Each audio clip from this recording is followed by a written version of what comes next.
Yeah, Jordan, I guess maybe could you just walk us through what the shot you were trying to get on that last draw up there from Coach with 12 seconds? What was the kind of look you guys were looking for?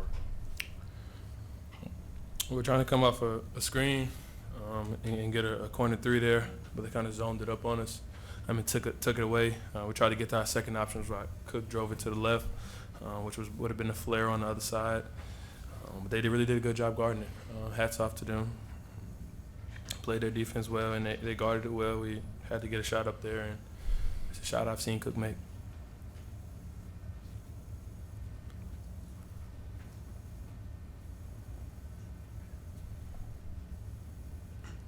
Jalen, I guess the rebound disparity, that just comes down to all-around effort. Yes? Exactly. Rebounding is more about effort and toughness than it is technique or skill or anything like that. So, give A&M their credit. They came in here and rebounded really well, and felt like in the second half we didn't have an answer for them chasing down 50-50 balls and things like that. But we'll be back in the gym this week and get that all fixed up so this doesn't happen again. Well, what do you think led to it? I mean, last time you guys faced them, you won the rebounding battle, and then this time it was such a disparity. Right. They crashed really hard. They sent a lot of people to the glass, and I mean, I wish I had. I felt like we were boxing out, but they just beat us on the 50-50 balls and on the rebounding tonight. Right. And one of the bigger, I guess, eye poppers on the final score is they have 27 second chance points. You guys don't have any. How do you battle the, I guess, demoralizing effect that can have on the team? I mean, we just got to get back to work, make sure this doesn't happen again. But we can't win if we let the other team get 27 second chance points and we get 0. Like that isn't a good representation of who we are as a team and what we do. Usually it's us getting to the offensive rebounds, and we didn't really get to the boards as well this game. Jalen, y'all did a good job with them with physicality the last time you played them. Mm-hmm. Did they do something in the second half? It seemed like they even got more physical than they normally play.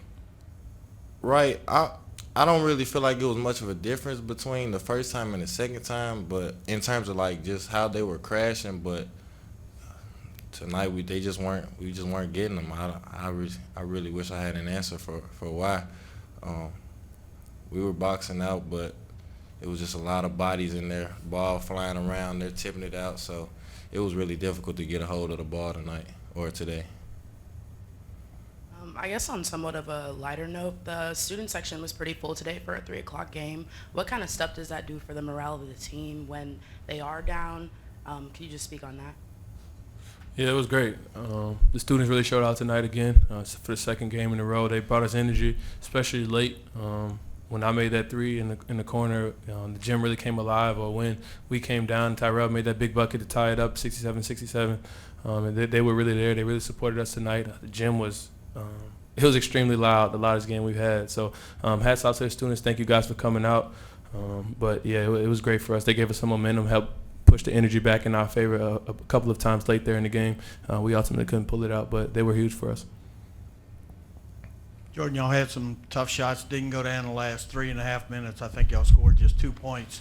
There was a timeout there. Did they change anything or just get a little more physical in the last 3 minutes?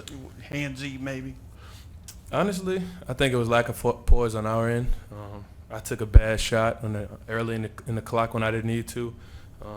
Jalen came down and took an early win. I think as older guards, older players on this team, we have to do a better job of making sure we execute our entire set. We didn't even allow them to run clock. We didn't even let our play develop. We just took two early shots in the clock. So I wouldn't necessarily say they would play defense better. I just think we had to have better poise there. As older guys, as a 50 guy, I have to be better down the stretch there, get us in the position, and ultimately pick my spots better and win the attack and win the get off the ball there. Yeah, Jordan, Wade Taylor, obviously in the second half was more aggressive. What were the challenges there, and what did y'all try to do to throw at him? Yeah, we tried to take the ball out of his hands in ball screen coverage, tried to hedge him hard. That way we could try to get the ball out of his net, like I said. But he's a good player. I mean, it's hard to stop a guy. You know he's going to get his shots up. Ultimately, you just try to limit him and keep his efficiency down. But he hit some big shots for them, especially the one late. So hats off to him. Speaking of Wade Taylor, obviously in that first half, when he was on the bench, they did a good job keeping the Aggies afloat, without him. But can you speak on kind of what you saw from the rest of the team, just to make that first half competitive? Yeah, they came out with a chip on their shoulder. That's simply what it boiled down to. 21 offensive rebounds, 27 second chance points. They played their game. They're the best offensive rebounding team in the country, and we allowed them to come in here and bully us, honestly. And they played the way that they've been playing the whole year, and we didn't meet the challenge and didn't meet the physicality. So that's something that we got to look in the mirror and say, oh, we're going to be the tougher team, or we're just going to fold over. And tonight, we weren't the tougher team.